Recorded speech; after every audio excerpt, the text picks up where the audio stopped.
Hi there, everybody. On the low iodine diet, it's really helpful if you have your own chicken broth or chicken stock. I'm going to put together just a really quick broth today. I'm using an Instant Pot. You don't have to. You could use just a regular pot on the stove. The only difference really would be cooking time. On top of the stove, I'd cook this for an hour and a half. In the Instant Pot, I'm just going to go for 20 minutes. So I'm using chicken thighs. And that's because I want to actually eat the chicken meat as part of a low iodine meal. You could use more just bones and skin, things like wings that are, not a lot of meat on them, but a lot of bones, so a lot of nutrition there in that bone. But I'm using thighs. These are minimally processed, no added anything.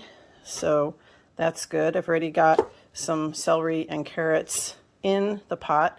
I'm going to add some garlic. I've got a leftover onion that I'm going to toss in, some salt that does not supply iodine, and some pepper. And I'm going to turn this off for a second and I'll be right back.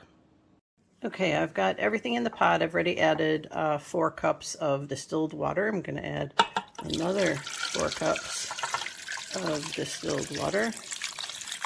And if you're doing this on top of the stove, absolutely no problem. I just happen to like the convenience of my Instant Pot. Put the lid on if you're using an Instant Pot or a pressure cooker, and I'm going to do manual for 20 minutes.